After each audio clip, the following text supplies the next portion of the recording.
Good morning. I'm surprised to see so many people after the party last night here early and ready for a deep dive session on PowerCLI. I can see a lot of coffees though, so people are prepared. This is good. So I want to start by saying this is a deep dive best practices PowerCLI session. This is not a beginner's PowerCLI session. We may have one or two slides right at the start that goes through some beginner stuff, like really fast.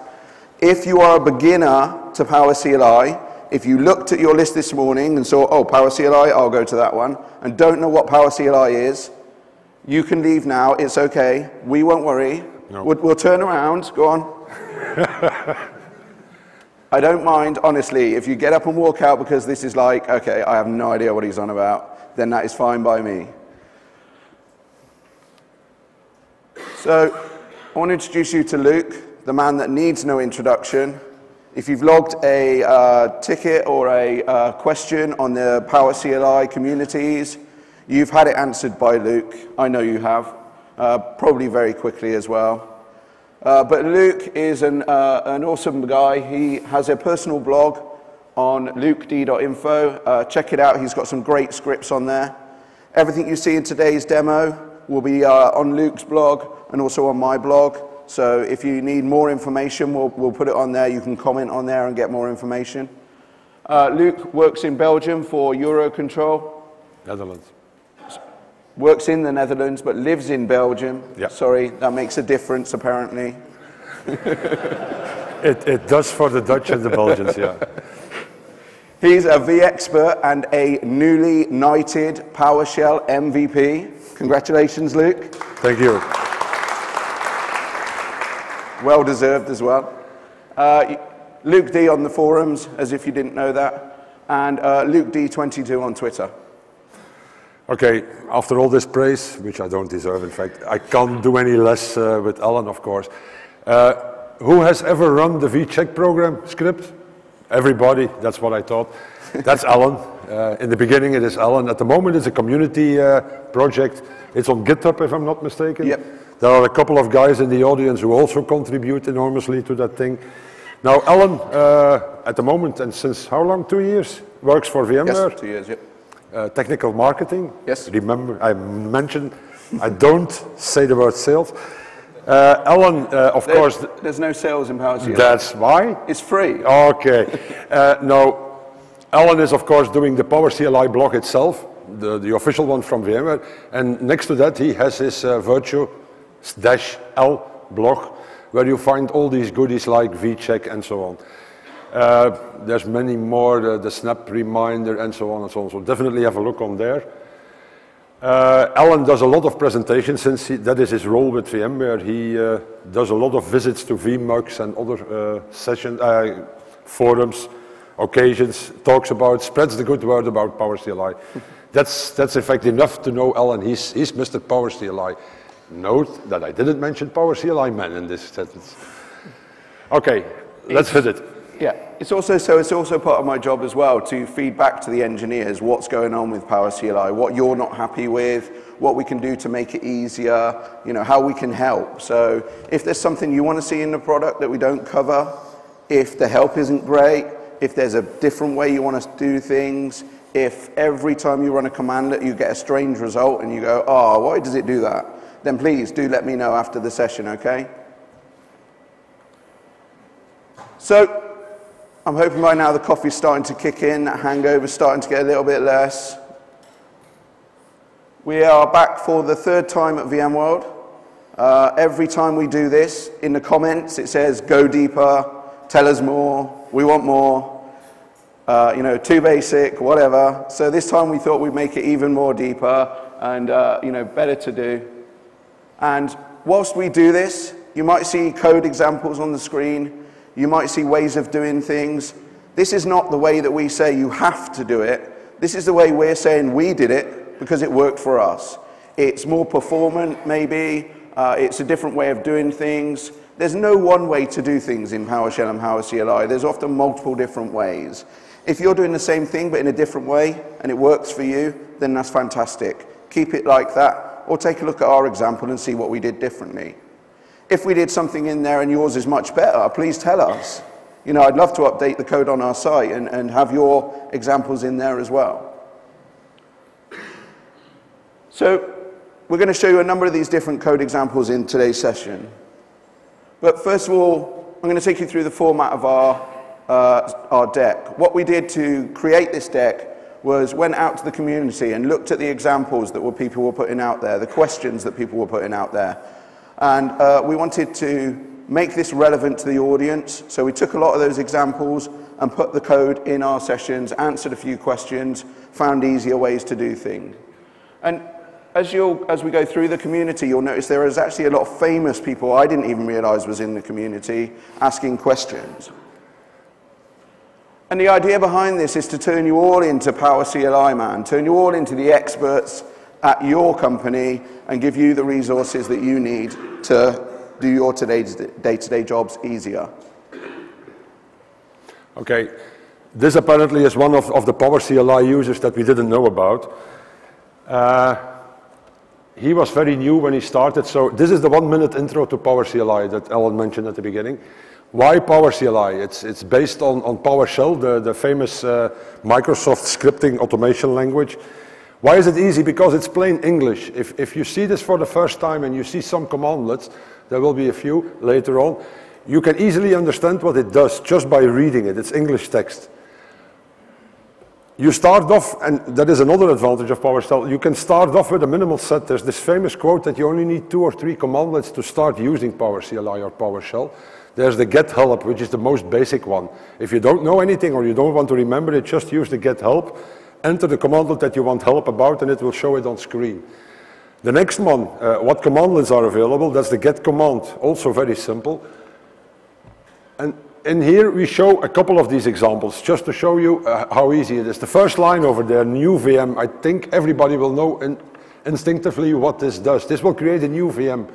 Okay, there are a number of extra parameters on there, like the name of the VM, and you can go a lot further. You can say where it has to run, on which hypervisor. You can say on which data store it has to be located. So there's a lot more to be done, but the basic concept is just new VM, give it a name, and there you have it, a new VM.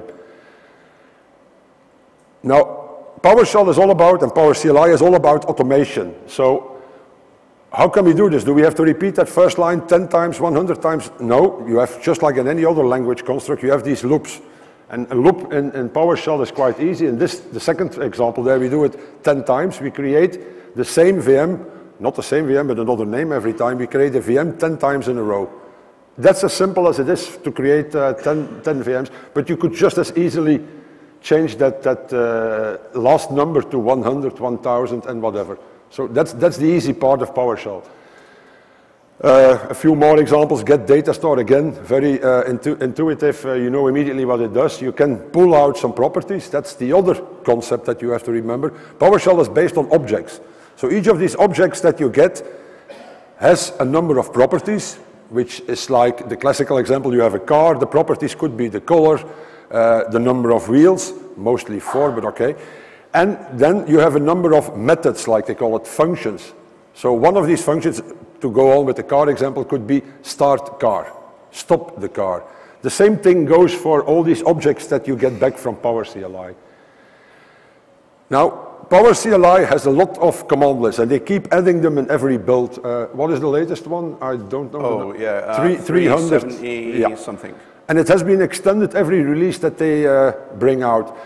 Now there's a lot more. If you look at the SDK API reference, there's a lot more methods available in vSphere. And what was one of their intelligent decisions from day one is they provided you an interface to this underlying APIs. That's through the get view and the extension data property. So even if the commandlet itself is not there for a specific thing, you can still get at the underlying SDK method or property through these extensions that they built on the objects. It became a 2-minute intro, but okay. So who's used to using the get view commandlet in here, or the extension data? Got a fair few. Okay, that's good. It's kind of level set in the audience. Great. So that's the intro done. We'll now move on to the more interesting stuff. Probably when I presented this in America, they didn't know who this guy was. You know, He's a local guy here, so you all know him. And he wanted to know, he knows most things, but what's new in PowerCLI 5.5 Release 1? Because obviously, with the latest version of vSphere, we released a new version of PowerCLI. So we've got some new features in there. We've still got the same number of snap-ins, but what we've done is we've updated the commandlets to give you more options. So we have some new commandlets for vSphere tags, being able to assign tags to virtual machines. When 5.1 came out and tagging was in there, one of the first things everybody said was, that's great, it's a great feature, but I can't use it. I'm not going to sit there and assign a tag to 1,000 virtual machines to say it's a part of a department or a project. Give me some commandlets. I need some commandlets to be able to do this automatically. So we heard that, and we give you the commandlets to do that. The next thing is, in 5.1, we released some VDS commandlets. And if you're aware of the way the PowerCLI team works, what we do is we give you that underlying way to access the API, like Luke said, with the get view commandlet. And then what we do is we abstract that and we give you nicer commandlets, things like, new VM, and the ones that you can read, you can pipeline, and you get all the power of PowerShell in there. So what we did in the first release of, in 5.1, was we gave you some basic VDS commandlets. Some of the stuff that we think you're going to use to get the job done. And then what we normally do in the future releases is see what is missing, see what the community wants, and then go back and start adding those commandlets on and making those available for everybody. So in 5.5 release 1, we went back and we made sure that we added those commandlets that most people wanted for VDSs. We also have a pretty cool commandlet called Open VM Console. It doesn't sound like automation, but it becomes very handy when you're working at the console. Maybe you've created a virtual machine, you want to just go inside that virtual machine to do something. You can pipeline a virtual machine into this commandlet and open the console up straight away. It also comes in very handy. I showed a great demo in the what's new in PowerCLI session. If you get a chance, go back and watch that demo. You'll see that I created an application, a GUI application, in 5 lines of code, which basically gave the user a list of the virtual machines that they had access to. They could click on a virtual machine and open the console. It means they don't have to go into the web client anymore. It means they don't know about all those things called snapshots or anything else that they can do with these virtual machines that you don't want them doing with. We also obviously have vCloud Director 5.5 support in the latest release, and we added some commandlets to make licensing a little bit easier with hosts. Okay, like Alan said in the introduction, we did have a look at some of the community questions, and some of these are quite general PowerShell questions, in fact. By the way, does anybody know who this guy is? That tells a lot about your age, I think, if you know who this guy is. Okay, a few best practices, and there's no specific order in there. It's not that this is a complete list. We just saw these appearing quite a lot in the community, so we thought, why not put them on a slide? Like in any programming scripting language, use variables, use them wisely. Why? It's much easier to reread your code later on. So this should be a general guideline for everybody who does scripting or programming. Now, something specific for PowerShell, that's the get help, like I mentioned earlier on. In the latest version, in version 3, or version 4 is the latest already, but in version 3 it was introduced, there's this very nice switch on the get help, show window. And for those of you who don't really like the console text display, something like the man pages in Linux environments in the past, they now can present it to you in a nice GUI-like window. And what is more, you can even start compiling, constructing your commandlet with all the parameters and switches in there. So definitely have a look at that thing. It helps you enormously. Another thing, don't write scripts of 300, 400, 500 lines in one go. Start using functions. Functions are, in fact, your version, the new commandlets that you yourself will write.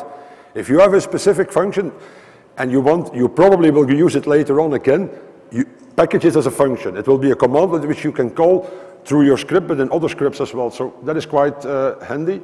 And then there's a new feature that was introduced. It was there already longer, but it is actually working 100%. That's the splatting thing. If you follow a few PowerShell blocks, not necessarily PowerCLI, you probably have seen this. What you can do now is you can store all your parameters for a commandlet in a hash table, which makes it easier to read your code later on. You don't end up with commandlets that span 3-4 lines. I know there are some one-liner fans in the audience who like these lines, 6, 7, or 8 more lines in one go, which nobody can read except them. But for them as well, the splitting would be a very nice feature. Now, to avoid errors there's nothing worse than if you write a script and it pops up sometimes with these red lines, the errors, the exceptions thrown. Try to catch these. If you're not the only user of your script, you're going to provide this to other people in your environment. Try to use these try, catch, throw constructs. They allow you to intercept exceptions, and you can take action if some of these exceptions happen. So, quite handy. Filtering, again, a general programmer's advice. Do your filtering as early as possible in your sequence. Don't, for example, we have an example that if you get events, don't sort them before you filter them, because this sorting will be done on a lot more objects. So in this case, do the filtering before you do the sorting, which will lower the total execution time of your line in this case. And then that last line, I think Alan dropped that in there. That is not really, but there's a lot of examples. That's what he's meaning to say. There's a lot of examples available in the community and on blogs. So use what others have been doing. And I put that last line in there because I can't count the number of times I've actually been to Luc's site, taken one of his scripts, altered it, and then claimed it was mine. That's why they call it the community. Yeah. So the last one we put in here was actually a tip from a guy called Don Jones, who, if you've read any PowerShell books, they're probably written by Don Jones. He's a great guy, and what he says is, every time you use write host, a puppy dies, which is the picture up there, obviously. And we didn't kill any puppies, by the way. I found this picture on the internet. It's only sleeping. No one's from the RSPCA or equivalent in your country here, right? And so the reason he says that is because as soon as you do a write host, your output is no longer pipelinable. It's better to just output the object to the pipeline and keep it going. Don't use write host to output stuff. Use things like write warning or write verbose to get that out there. My neighbor, I wish, my girlfriend. Oh, this is being recorded, and my wife might watch it. I have to report this, I think. I don't know who this lady is. One of the most common questions we get is, okay, I see all these code examples out there, I see them on blogs, I see them in the communities, but I don't really get it. You know, what do I do with them? How do I run them? There's obviously a number of different ways to run PowerShell scripts, depending on what you want to use and what you want to do with them. There's things like dot sourcing them, just bringing them into your current session and having it available there to use.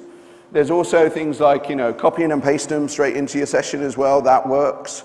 And also there's editors out there that allow you to bring up the scripts, run them, and add some nice features like color coding, tab completion, all that kind of good stuff into an editor so that you can use those. Another way to do it as well is to schedule a task in Windows. So you can actually schedule a PowerShell script to run. Maybe you want a script to run at 6 a.m. in the morning, like the vcheck script. You want it to go out there, you want it to check your environment, and then you want it to send you an email. You don't really care what time it runs, you just want to make sure it runs every day. So add it to a scheduled task in Windows and forget that you ever wrote it. You just get a nice email every single day. Another way to do this as well that not many people do, and it's actually pretty cool, is the vCenter alert action.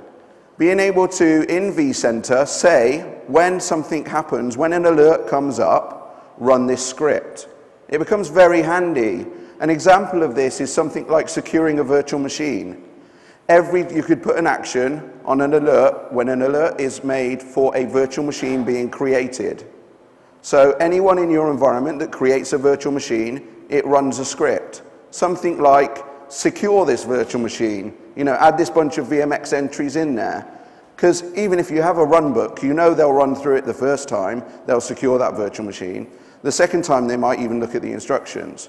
The third time, everybody knows what they're doing. They don't check the documentation, they go and make the changes, and suddenly you have an insecure virtual machine because they've made a mistake. You schedule it as a vCenter alert, and instantaneously, as soon as that virtual machine is created by anyone in vCenter, that script will run, it will secure that virtual machine, you don't have to worry about it anymore. And a virtual machine is just one of the objects. You can obviously set this on hosts, data stores, anything you like. Go and check out the alerts that are in there and think about ways that you can use them. We also have robust PS sessions. We're going to talk about that a little bit later, so I won't steal Luc's thunder right now. But this is a great way for running scripts, and there's a number of reasons why you might do this. And last but not least, we now have Web Commander as well. Has anybody seen Web Commander yet or heard of Web Commander? So a couple of people here. This is something that I talked about in San Francisco for the first time. It's something that an internal developer has been working on for a long time now. And I've been giving him feedback. We've been making sure it looks okay, ready to release. And it's actually been released now in between San Francisco and here. And what you can do is it's a way to launch your scripts. But rather than tell you about it, I'll show you a demo. We don't want death by PowerPoint. So as you can see, what I've got here is I've got a web page that is the Web Commander web page. And what it does is it gives us a nice, easy way to run PowerShell scripts. People often write PowerShell scripts and then they wonder, how can I hand this off to my other people in my organization to use or run? This is just a really easy way for you to be able to do that. They don't need PowerShell installed on their machine. They don't need PowerCLI installed on their machine. They don't even need to know that they're running this. It's a web interface and it gives you like an app store kind of way to use your scripts. So as you can see from the demonstration, we've got a number of different scripts in here, some of them being PowerCLI, some of them being Active Directory or VMware View or just plain Windows scripts as well.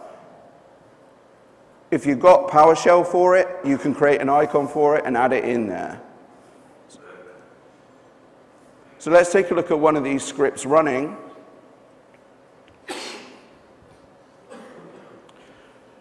This is a simple script that's just going to list the data stores just for this demonstration. So I've clicked it. It's going to ask me for some input, my virtual center server, the username I want to log in with, the password I want to log in with, and then click submit. So it doesn't ask for any other information. And what you can see is it's returned the results of the data store information that we listed. A very simple example, giving the user the results that they want. And think about this in a, more of a security point of view. You could actually have your security admin hooking into this and then just give him the results he wants. Virtual machines that have not got a certain VMX entry, whatever.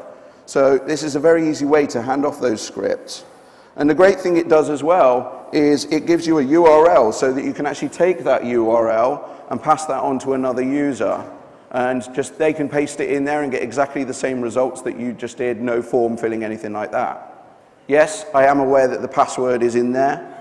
So, this, like I said, this is a new thing. This is, something that you can use in your environment. It's a fling from VMware, which means that it's not supported by VMware. It's just kind of an example way of how you might integrate PowerShell with a web interface. So please use it and try it out. Let us know what you think. The developer is super keen on this one. If you add a comment in there, he'll take it on board. He'll make updates and he'll make sure it works for what you want to do.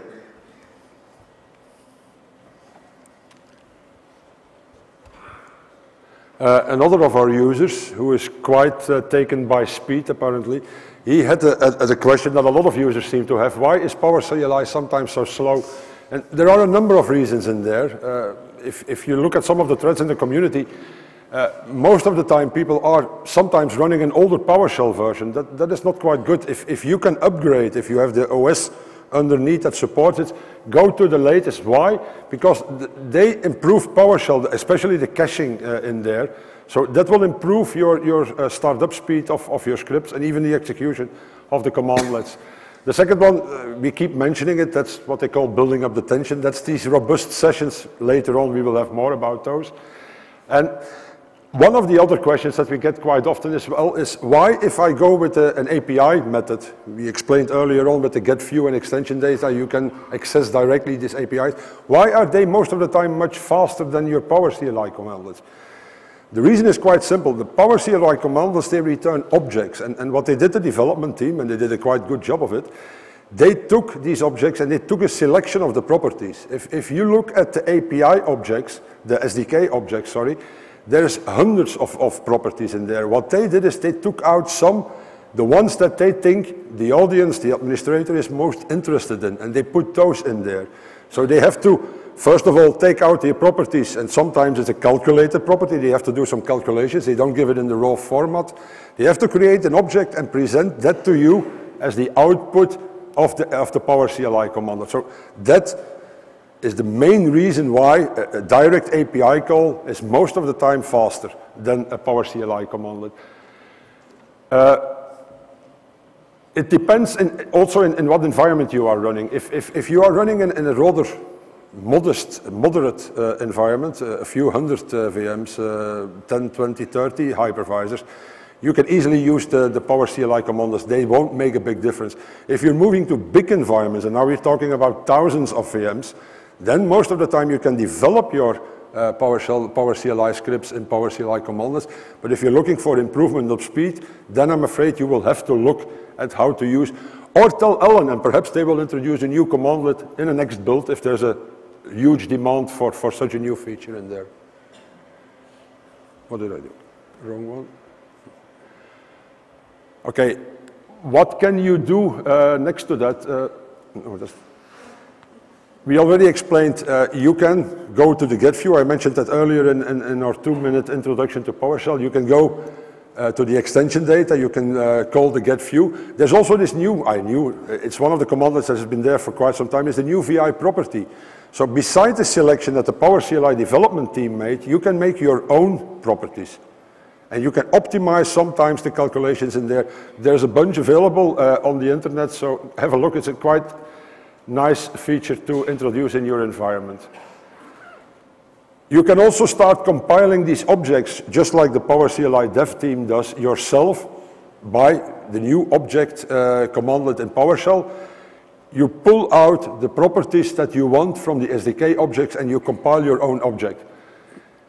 Now, that requires a bit of understanding of the SDK, but I assume that most of you are a bit serious about PowerCLI. You have this book on your nightstand and you read a few pages every night of the SDK reference. Finally, if you find it too difficult, there's this handy tool, the Onyx project. It allows you to have a peek inside what the vCenter client, web client is doing. No, not the web client, the client is doing. It will look at the SOAP REST calls and it will translate them in PowerShell, PowerCLI commandlets. So if you don't know or you want some hints how to do something using the lower methods, have a look at this Onyx project tool. That's you? Another neighbor, I assume. Another neighbor? Yeah. Yeah. So one of the other questions we get quite frequently, and often from people that are just starting out in PowerCLI, is, I can see all this information in my C# client, in my web client, but how do I export that? And obviously PowerCLI is a great tool for doing that. Probably most people that started in this room started out with reporting, right? It makes it easy to get the information, learn more about PowerShell, and understand what's going on, the ways it works, without accidentally deleting all of your virtual machines. So there's a number of different ways you can export this information. The basic ones are things like CSV, text, XML. There's built-in commandlets from PowerShell that enable you to take the information, the results of something like get VM, pipe it straight through to these, and easily export it into a spreadsheet or something like that. There's also some extended functions that people have created that allow you to export to XLS. And not only export the information into Excel, but create graphs out of that information as well. Everybody's got a manager here. Managers love graphs. If you use Export XLS, you can not only say, put my stuff in this Excel spreadsheet, but create me some pretty graphs that I can send off to my manager. And this is a function that was written by Luc. It's a great function. I often use it in my demonstrations, actually, because it shows how great PowerShell can be at exporting information.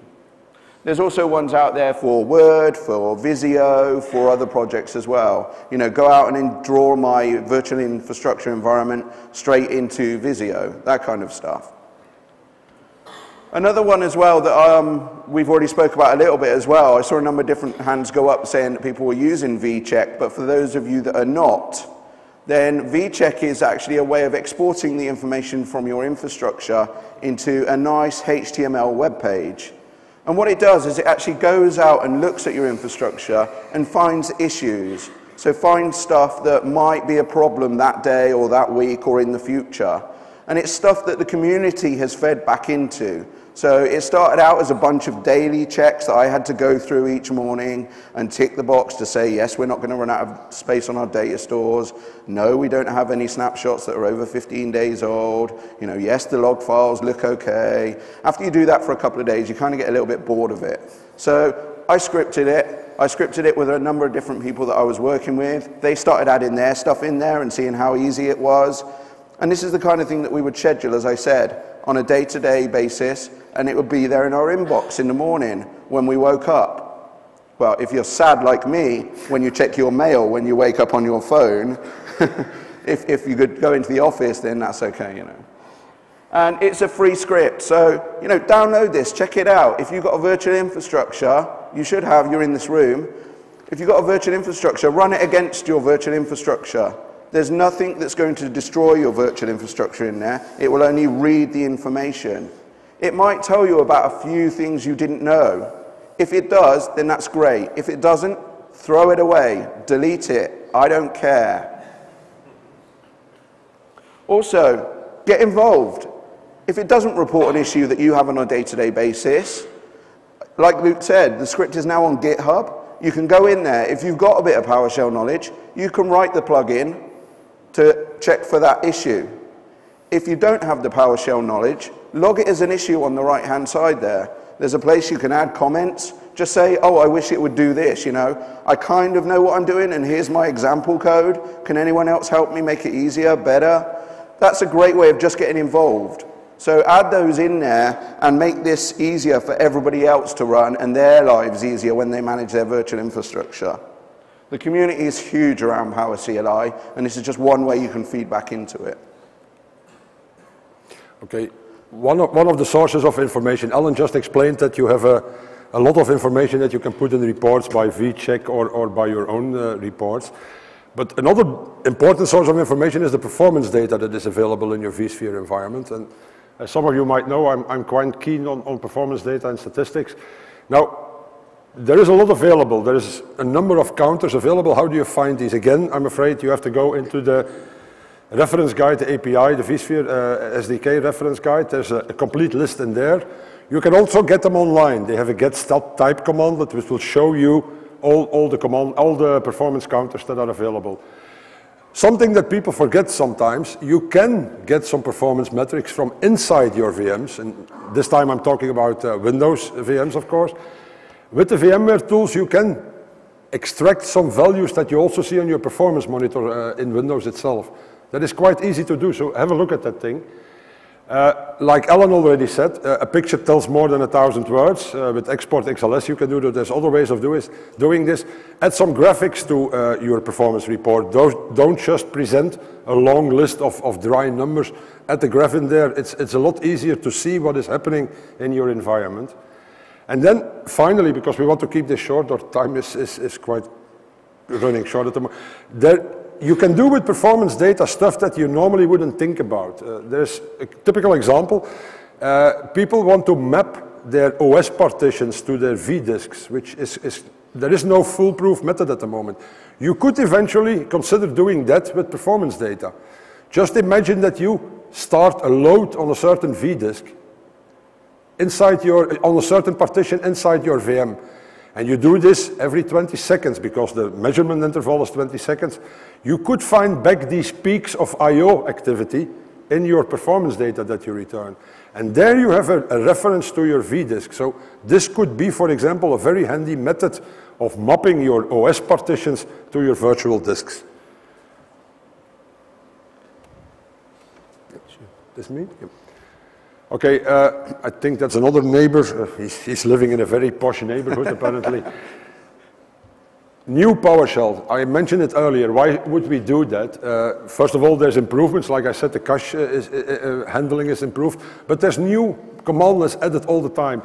In the latest one, and in the V3 one, I'm always saying the latest one, but there's V4 in the meantime. In V3, they added a number of SIM command lists. And what a lot of people don't know, with these SIM command lists, you can extract information from your hypervisors. The ESXi provides a SIM interface to get that information.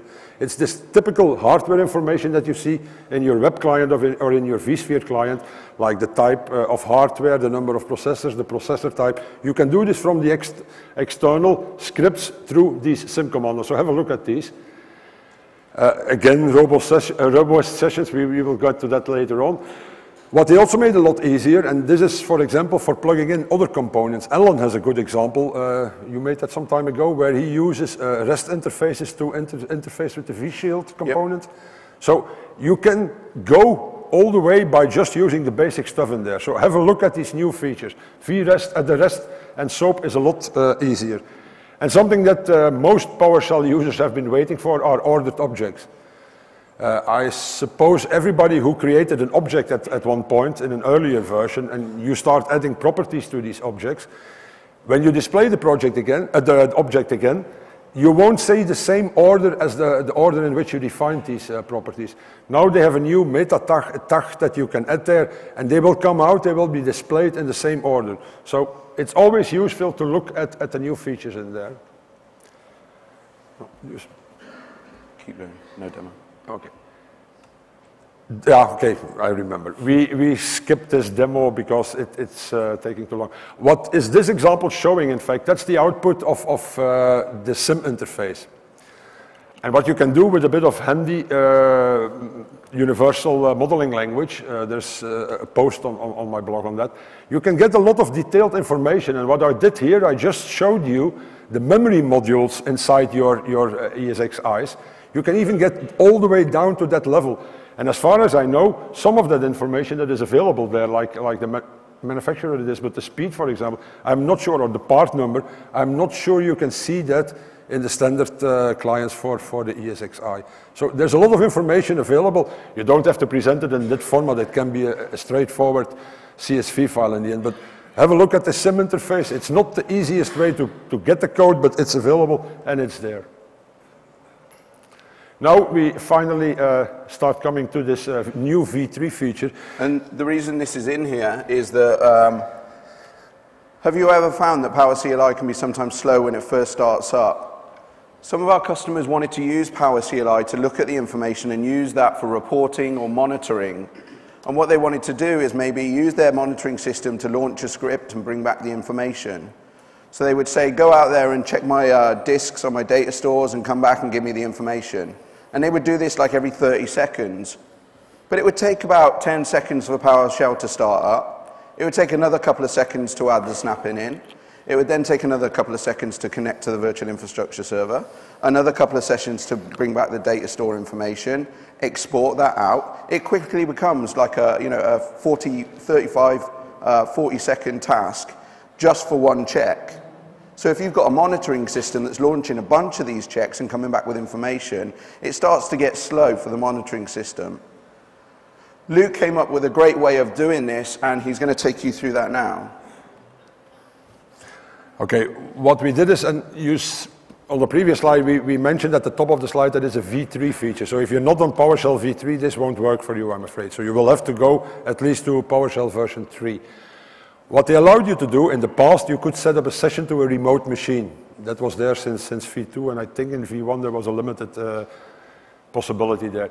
What you could do now in V3 is you can take that session, disconnect it, so that means that the information about the session is on the server side. It retains it over there. Your client can go powered off. You can take it home if it's your portable, start it up again, connect over a VPN, and reconnect to that session that you left at work in the morning, for example. So that session keeps running on your server. So our idea was there, why don't we set up a workhorse, a big machine, lots of memory, lots of computing power, we do the latest, or we load the latest PowerCLI snap-in on there. We initially, at the start of the day, start a couple of sessions on there and just leave them disconnected. Now, if somebody wants to do some PowerCLI work from his portable, his PC, whatever, he just connects to this disconnected session and he runs a script. That avoids a lot of that delay that Alan just mentioned in the previous slide. There are a number of commandlets available to work with such an environment. There's the get, which allows you to discover these sessions if they are existing. There's the connect, but there are a few drawbacks in there as well. The sessions that you left disconnected, you have to reconnect with the same account. So if it's your office account and then a local account later on, that won't work. You will have to use the same account to reconnect. And like always, but that's not typical, that's not special for the disconnected session, there is of course the risk of memory leaks. If you leave these sessions running in the background for more than 1, 2, 3 days, you risk that they become bloated due to memory leaks. So what I normally do is, I have a scheduled task and we stop and start these every morning. And they will be used over the day, and then the next day the process repeats itself. Some GUIs, and there are a few GUIs and most of them are free nowadays, some GUIs have a problem with disconnected sessions. This will always work from the command line, the PowerShell prompt or the PowerCLI prompt. Some GUIs, be warned, if you use those, you could be in problems. A very high level schematic of what is happening there. On the left we have this so-called workhorse PC. And then on the right what we do, first we set up a new PS session. Once we have it with its own environment, so we do a couple of initialization statements and then we disconnect the session.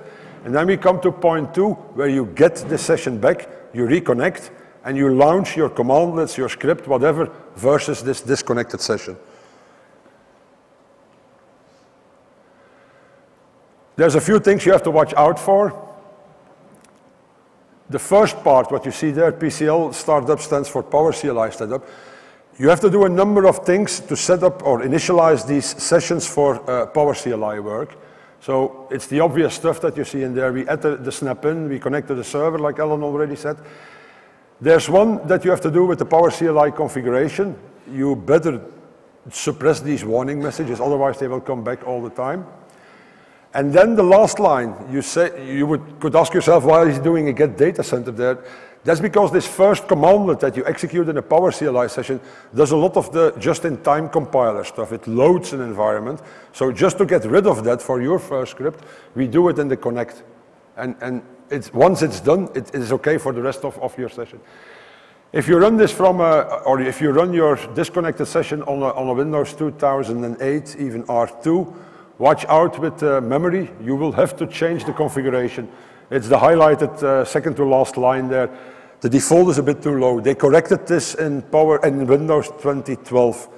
There the default is 2 gig, if I'm not mistaken. Can we? Sorry. What we did is we provided a couple of functions. Instead of you doing this every time over again in your scripts, we provided a couple of functions that you can easily use. Excuse me. The 3 functions you see at the top there. So we have one to set up these sessions. These are the 3 functions that are used. The one to start, the one to get the session, and the last one is an emergency break. Sometimes these sessions hang and you can't stop them in the normal way, so we have an abort based on WMI. What you have to do is you have to define a target server where you want to start your session, set up your credentials, it's all very standard. Then we provide the parameters for the new session. This is the splatting I mentioned earlier. So you pass all your parameters in a hash table. And then you just open this, call this for a number of sessions.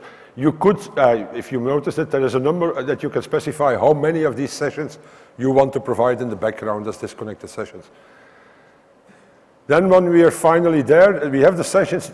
We did it here in one script, but the purpose is, of course, that you do this in other scripts or other stations eventually. You connect to these disconnected sessions, and you start doing your PowerCLI commandlets or scripts. Again, this is this PowerCLI startup that I already showed earlier. It's a number of fixed commandlets. Now, you can use these disconnected sessions for other environments as well. You could use this to a SharePoint server, to a SQL server, and you can do all this very specific initialization stuff in this code block that you pass along.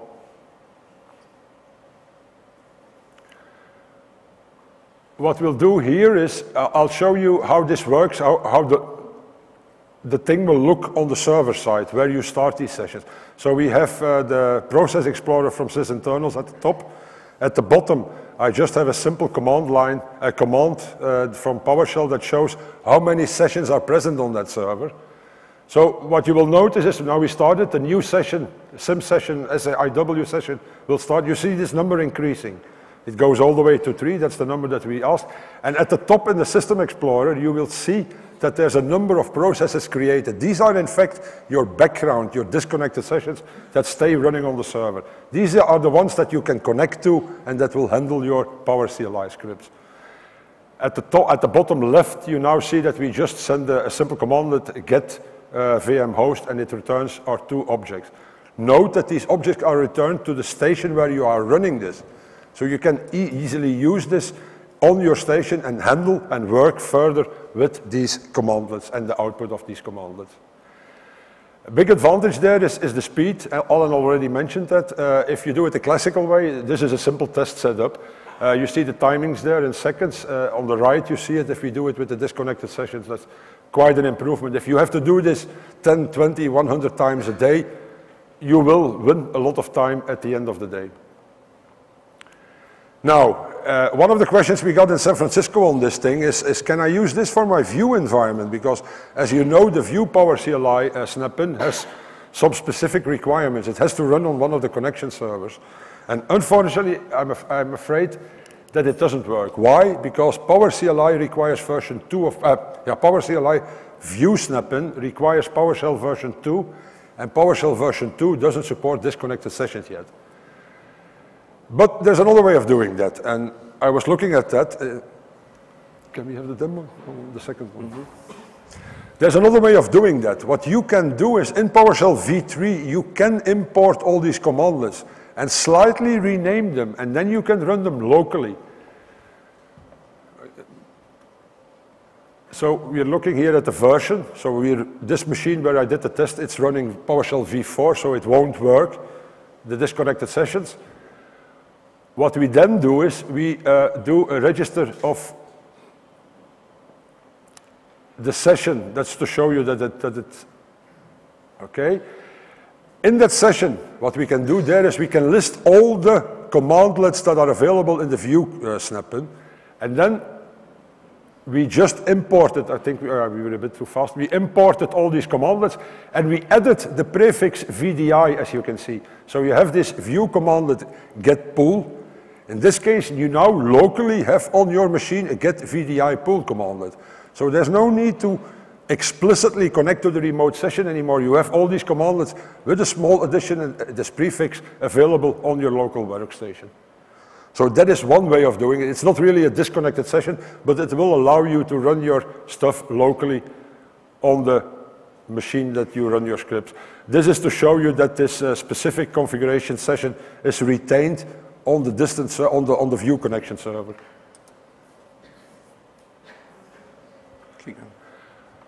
Another source, we mentioned performance data earlier, another source of information which is quite useful is the events. And I think, did anybody already run reports based on events, tasks and events? Okay, there's quite a few. Events, as you might know, are by default kept. There's a configuration setting there. In this case, I think that's the default. Yeah, it's the default. It's kept for 180 days. If, of course, they change this in your environment, you're limited to what is defined there. How does it work? There are 3 types of events, and it's too early to go into details of this thing. Just remember that it's an inheritance. There's a basic event object, and there's a few others derived from that. The VM event, and then the event X, and then a general event and extended event. Just for information, I put this up here. How can you get at these? There's a command in PowerCLI get via event. Very simple. You just say when it should start looking, and what it should return, get VI event with the number of samples that you want to return and on which entity you want it. You can say, I want every event that is made on this or that appeared on this host or this number of VMs. Very simple syntax. It will allow you to get these back.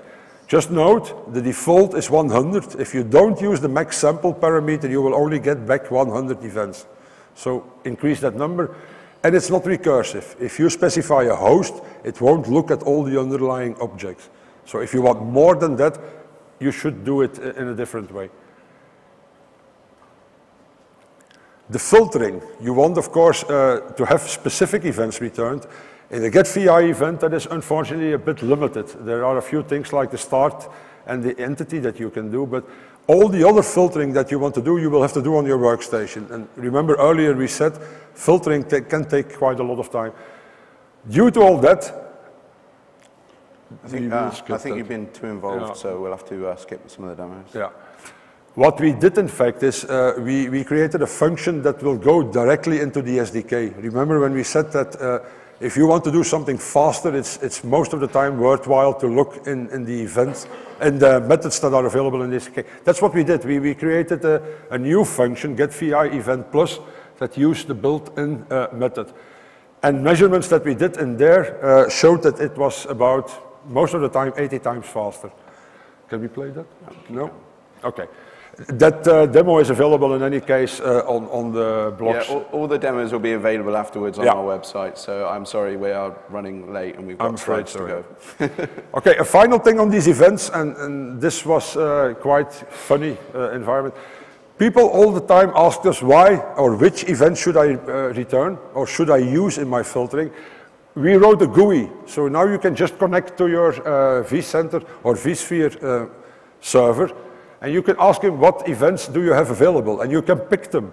And what is even better, it will create a line of code where you can easily see what is done, and you can just copy and paste that and use it in your script. Do we skip that? Yeah. Okay. Again, so a neighbor. This is obviously Jonathan Med. No, sorry, Harry Potter, sorry. So this stuff is magic. You know, everybody knows how PowerCLI is magic. People see this stuff running and they wonder, oh, how do you do that? It's magic. So what I wanted to do is give you some examples of that and, you know, some things that you can use to make yourself look like a wizard indeed. Don't forget that there's a number of different snap-ins out there. It's not just for Microsoft stuff. It's not just for VMware stuff. You can get things for your storage arrays. If it's got an API, you can call it. We showed an example of that and use the invoke REST method. You can create your own functions to make that easier. You can share them with the community. And one of the items on this list, which you may have noticed, I actually kept for this VMworld rather than releasing it in San Francisco. Why should they have all the fun? It's the vSAN and VFlash read cache commandlets. And now I've kicked all of Luc's demos out. Just to show you this. I have time to show you a demo. Sorry, Luc. No problem. No problem. So you've heard of vSAN by now. You've heard of VFlash read cache, and they're all very great. They're in the GUI, you know. That's not great, okay? So what we've done is we are going to have a fling, and as you can see, that fling will come in a module, a PowerShell module, that will give you a number of commandlets to work with these features. So you can see we've got a number of commandlets to work with VFlash read cache, a number of commandlets to work with vSAN, but also our current commandlets, like set cluster, have added parameters in there that will allow you to configure vSAN in this case. So let's take a look at our cluster. The get cluster commandlet would work before today, but now what we've done is added in 5.5 some vSAN information in there. So this time we're going to select the name and we're going to select some new properties that are in there. Things like, is vSAN enabled? And what's the disclaim mode? You can see it's going to bring back that information from my vSAN environment.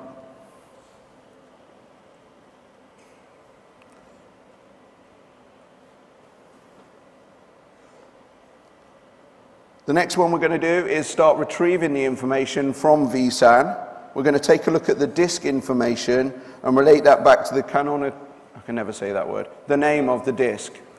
Canonical name. Thank you. You can see that information is brought back quickly and very easily. We can also take a look at our data stores and obviously see how they're presented through vSAN.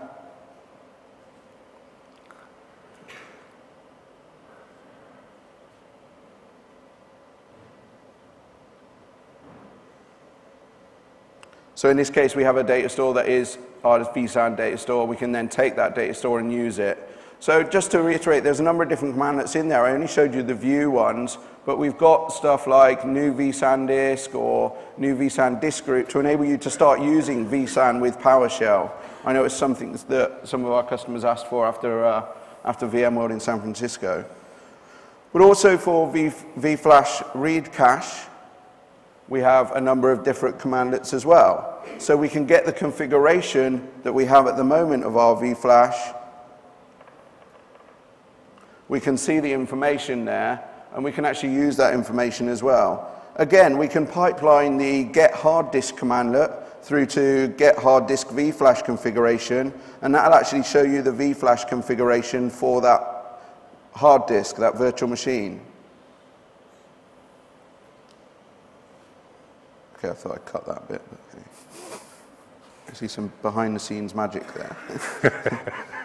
We can also obviously set that hard disk information as well. It's not just about retrieving the information, but we can actually go through all of our virtual machines and tell them to start using vFlash in this instance. What I'm actually doing here is I'm removing it. This is something that a guy called Rawlinson Riviera asked me to do. At the moment, he was there configuring all of his virtual machines, right-clicking each one. So I showed him that you can actually use the commandlets to either say yes to each one, or you can say, okay, go away and do all of these at the same time, alter the vFlash read cache configuration for all of the virtual machines. In this case, remove the information. And what you can also do as well is you can use it to set up your vFlash read configuration. In this case, I'm finding some SSDs, I'm finding some disks, I'm selecting a host, and then I'm saying, go and use this for your configuration.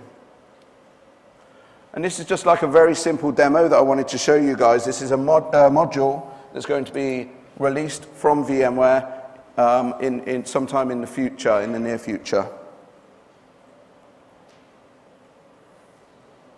Don't forget that there are other ways of automating things. This slide's in here just to show you that PowerCLI isn't the only way you can automate VMware products. We have a number of different products out there. There's a great blog post that explains all of this stuff and kind of explains the way you would look at automation as a whole. I've got another session later on today called Automating the Software-Defined Data Center, where we go into some more of those products and talk about how they work and where they fit in. So where do you go now? The best place, obviously, is to go to the community, keep raising those questions, help out answer those questions if you can get in there before Luc. Go to the official PowerCLI blog, check out there. There's a number of external bloggers. There's a new developer network which you can go to. It's got a lot of information about PowerCLI in there. Books and train signal videos. We gave you some quick takeaways. Basically, PowerCLI is awesome. Use it. I'll leave the links in there. You don't need to take a picture of this. The slide deck will be available afterwards. I'll leave it there anyway because people are pulling out their phones. 3, 2, 1, gone. And there's a number of different books out there that have got PowerShell examples in them, PowerCLI examples in them. And there will be a new book in the future from Luc where he's talking about how you use PowerCLI to report on vSphere performance. I expect to see more tricks like the disk one that you mentioned earlier, yep, which is pretty cool, by the way. Yeah. So finally, any questions about this session? I know we've run over a little bit. I do apologize for that. No questions? Yeah, one in the front. Ah, we have one. You didn't go to the party. The lady's bringing the microphone over. Don't forget to fill in your evaluation forms, please. Oh, yeah. Yeah. Okay. My first question, some commands take the location parameter. Yes. And you can enter both, it takes both a folder and a resource pool. Yes. But can you differentiate? Because I have pools and folders with the same name. How do I make sure it takes the folder and not the resource pool? So in that case, what you would do is you would actually put the resource pool or the folder into a variable maybe, or even put it in brackets and say the location is get folder, the name of that folder, for example. Ah, great. Yep. And this is a style question. If you, some commands, they take, for example, a VM as a parameter. Yes. But you can enter just the VM's name instead of the VM object. Yes, we call that object by name. And is it better to run get VM minus the dash name and pipe it to the command, or is it okay to just use the command dash VM and the name? It's okay to do whatever works. So whatever you think, for, you know, like performance-wise, if you want to publish it, which is a better style. So performance-wise, performance-wise, you better work with the object, because otherwise, if you pass the name, they will have to fetch the object in any case underneath the covers. So if you pass the object, it will be a bit faster. If you work in big environments, if you have to run through thousands of VMs, go for the object. But they have the feature, and you can find all the info if you go in the help about _OBN, object by name. That's the feature you want to know. Yeah, so what he's saying there is you're basically bringing down the virtual machines anyway. You may as well use the object that you already have, right? So rather than saying go out and get it again, you know. Any other questions?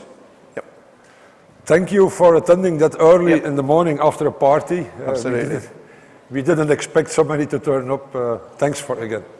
Yeah. Thank you. Thank you.